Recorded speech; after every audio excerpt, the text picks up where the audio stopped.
I love Mohammad सल्लल्लाहु अलैहि वसल्लम।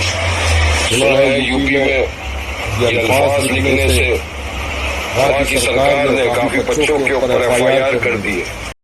दोस्तों, प्यार का इजहार करना कोई जुर्म तो नहीं, दिल से निकली बात कोई बम तो नहीं। एक ही समुदाय पर इल्जाम का साया क्यों है छाया, हुजूरे आला से पूछते हैं आखिर क्या है माजरा। दोस्तों, क्या अब भी आप लोगों को लगता है इस देश में संविधान बचा है? देश संविधान के हिसाब से ही चल रहा है। फ्रीडम ऑफ रिलीजियन अब भी बचा है।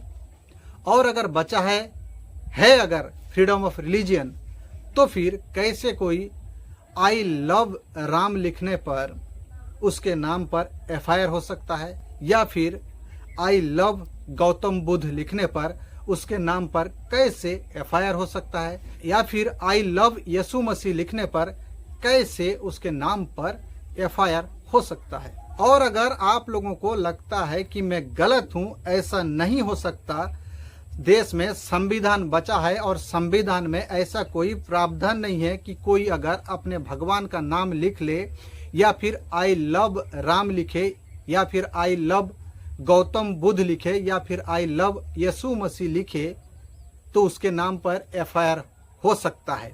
ऐसा कोई संविधान में प्रावधान नहीं है।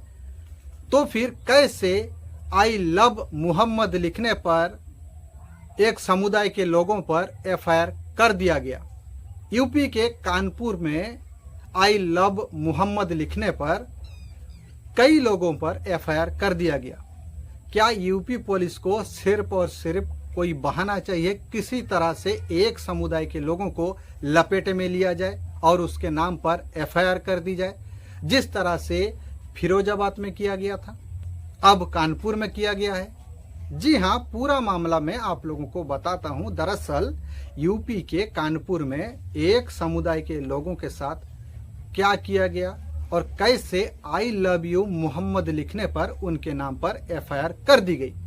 दरअसल इसी महीने के 5 तारीख को, यानी कि सितंबर 5 तारीख को 12 रबीउल मनाया गया, मतलब मोहम्मद साहब के जन्मदिन मनाया गया। और उसी जन्मदिन के मौके पर यूपी के कानपुर में सैकड़ों मुसलमान जुलूस लेकर शांतिपूर्ण तरीके से जा रहे थे, और उसी समय कुछ गेरुआधारी गुंडे मुसलमानों से आकर लड़ने भिड़ने लगते हैं, झगड़ने लगते हैं। गेरुआधारियों का लड़ने झगड़ने का कारण दरअसल ये था क्योंकि मुसलमानों ने अपने झंडे पर आई लव यू मोहम्मद लिखा था। उनका कहना था कि ये नई परंपरा है, आई लव यू मोहम्मद कैसे लिख सकते हैं, कैसे उसका पोस्टर लगा सकते हैं। इसको लेकर गेरुआधारियों ने यूपी के कानपुर में मुसलमानों से झगड़ने लगे। उस वक्त तो वहां के स्थानीय पुलिस दोनों पक्ष को अलग अलग कर दिया, दोनों को शांत कर दिया। लेकिन अब लगभग 2 हफ्ते बीतने जा रहा है, पुलिस 25 मुसलमान नौजवान के ऊपर FIR कर दिया है। आई लव यू मोहम्मद का पोस्टर लगाना, बैनर ले जाना, आई लव यू मोहम्मद लिखना, ये नई परंपरा है।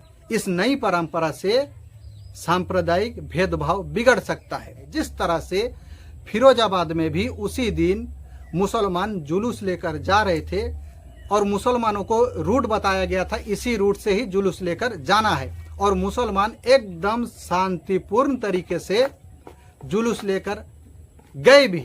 लेकिन जब वापस आए तो अलग अलग रूट से वो लोग आने लगे। जाते वक्त जुलूस लेकर एक ही रूट से गए थे, लेकिन जब जुलूस खत्म हो गया अलग अलग रूट से निकल गए। तो उसी बात को लेकर कैसे मुसलमान वापस आते वक्त अलग रूट से आ सकते हैं, अलग रोड से आ सकते हैं, इस पर FIR कर दिया गया। अब आप लोग जरा सोच के बताइए, क्या इस देश में फ्रीडम ऑफ रिलीजियन है, संविधान बचा है? और अगर संविधान बचा है तो कैसे एक समुदाय के लोगों को ऐसे टारगेट किया जा रहा है? कैसे एक समुदाय के लोगों को इस तरह से टारगेट किया जा सकता है?